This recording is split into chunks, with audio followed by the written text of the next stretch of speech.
Күнделікті тұрмыста жөнеліслі транспортлар алысымызды жақын етеді. Солықтан бұл тарауға байланыслы әрқандай мәселе ітібарымызда. Редакциямызға келіп түскен нәубеттегі мұражат транспорт тарауында бар болған машқалы хақында. Мұражатты үйрендік. Келесі сюжет осы бағдарда. Нөкіс Ариен Транс жауапкершілігі шекленген жәйметінен келіп түскен мұражат бойынша жұмысқа кірістік. 2025 жылдың 28 июль күні Нөкіс Хожелі жөнелісінде М2 категориядағы 47 микроавтобуспенен тендер жеңімпазы болған. Сонан берлі халыққа сапалы қызмет көрсетіп кетірген іспілерменнің жұмысына кесен тетіп атырған жағдайлар мұражатте келтірілген. Жақсы мұражат иесінің өзінен естісек. Орайлық базардағы су 15 деген дамаспенен күресіп келмектеміз. Біздерге еш адам жоқ. Мінекей тұрып әммесін еш сағаттан бері. Пылаларын төле алмайды, кредитлеріміз төле алмайды. Үйлерімізді тігіп алдық. Машиналарымызды. Міне оңлаған машиным тұртты, кеше бәрі тастап кетті. Адам жоқ, пылан төле алмайды, бала шағасын баға алмайды. Жөнелісіңізді қаланың ішіне кіргізіп беру бойынша мұражат еттіңіз бе? Біздер о бойынша да мұражат етіп жатырмыз.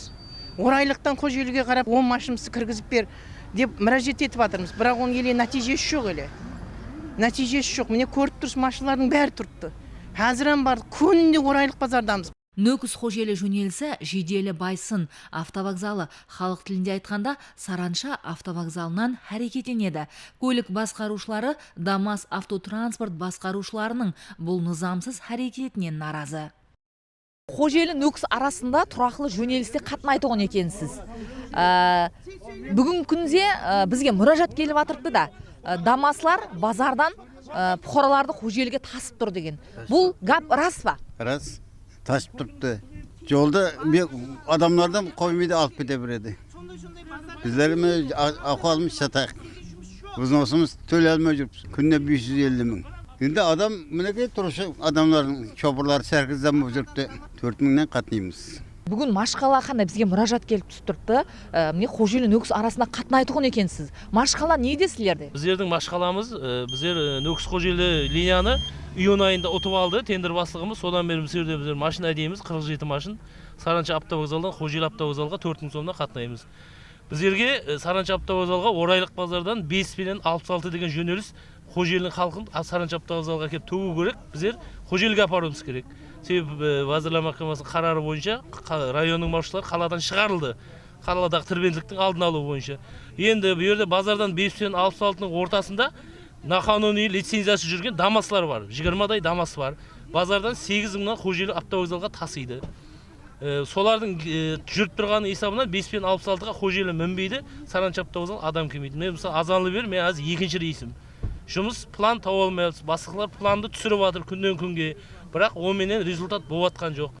Орайлық Дихан базарында тұрақлы түрде Дамас маркалы автотранспортлар Хожелі менен Нөкіс арасында қатынап, халыққа пулы қызмет көрсетіп кетірғанлығын анықтау үшін бұл орында да болдық.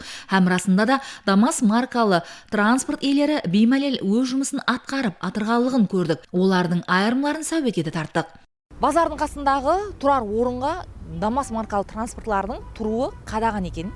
Һәм бұл құқи тәртіпте белгілеп қойылған арнаулы қарар менен. Бірақ соған қарамастан сіздер тұрақлы түрде үсерден бұқараларға Нөкіс Хожелі арасында қызмет көрсетіп атырсыз. Бұл іс әрекетіңіздің тур деп ойлайсыз ба? Тур емес, не қылмыз керек? Біздер күн көруіміз керек. Келсек кеште 6-тан кейін келіп айдап атырсыз 1-2 сағат. Қазір мысалға әммен кредит бар да бұл жерде, машина әммесі кредит. Дария Транс ұстап атыр, жазып атыр, сотқа барып атыр, 3 минималия, 4 минималия әммесі салып атыр. Штрафларын төлеп атыр, төлемеген мифқа өтіп атыр.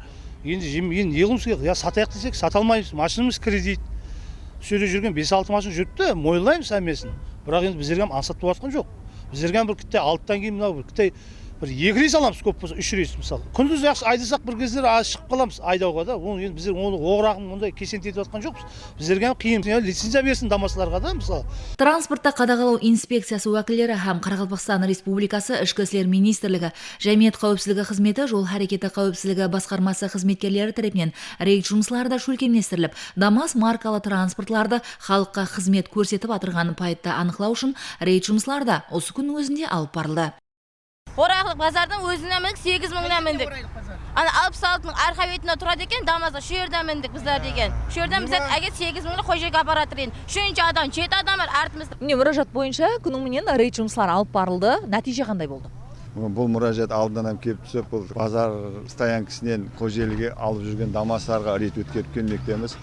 Бұл рейд davamında анықланған жағдайда біздер 176.3 яғни лицензиясыз қызмет көрсеткен үшін баяндамалар рәсмилестіріліп келмекте.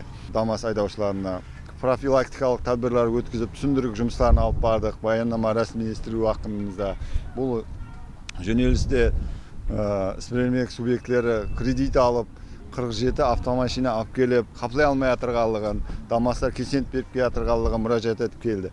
Сол уақытқа дейін біздер сол дамастарды баяндамалары рәсмилестірдік. Бірақ сонда да бұлар сол баяндама рәсмилестіргендер жарималарын уақытында төлеп, қайтадан және соны қоймай келіп атырып. Дамас маркалы автотранспортлар, сол райоллар ара қатынауы, жөнелістерді қызмет етуі, жұмсалып бару мүмкін бе, рұқсат па?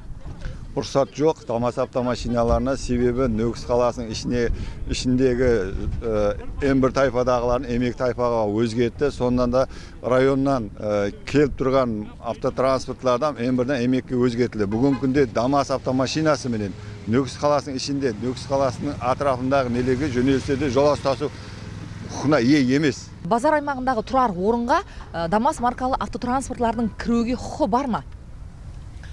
Нөкіс қаласы Орайлық диқан базарында ішінде жайласқан автотранспортлар стоянкасы. Бұған кіреберісінде қойылған 3-тің бірі деген жол белгіміз бар. Ол жол белгіге әмел етеді, тек қана жөнелісті автотранспортлар, газель, мысалы, шинарай, автобуслар, жолаушы тасушы жөнелісі анық болған автотранспортлардың кіруіне рұқсат етілген. Һәм де қазіргі уақытта Қожелі Нөкіске қатынаушы Дамас маркалы автотранспортлардың бүгінгі уақытта транспорт қадағалау министрлігімен біргелікте рейд иләжләрін алып бардық. Сода тиісті тәртіпте лицензиясы жоқ, жолаушы тасуға рұқсатнамасы жоқ автотранспортлардың қарсына тиісті тәртіпте әкімшілік баяндамасылар түзіліп, автотранспортлар уақытынша сақтау жарым майданына қойылды. Бұл сол Дамас маркалы автотранспортларының халыққа қызмет көрсетіп отырғанына көп уақыт болған. Дегенменен сол транспортлар өз уақытында іркілуі керек емес пе сіздер тараптан? Біздер тараптан бірнеше мәрте ескертулер беріліп жатырды бұл Дамас автотранспорт басқарушыларына, һәм де бұл жол белгіге әмел қылмағанлығы себеплі айдаушының жанына тиісті тәртіпте әкімшілік баяндама түзіліп, айдаушының қарсысына Өзбекстан Республикасы әкімшілік жауапкершілігі туралы кодексінің 128 статьясына асас тиісті тәртіпте әкімшілік баяндама түзіліп жатыр. Мұражат артында бір емес бірнеше бұқараның тағдыры, тұрмысы аманат. Бұл мәселені тиесілі ұйымлар үйреніп, ұнамлы шешім тапса, мақсатқа муафық іс.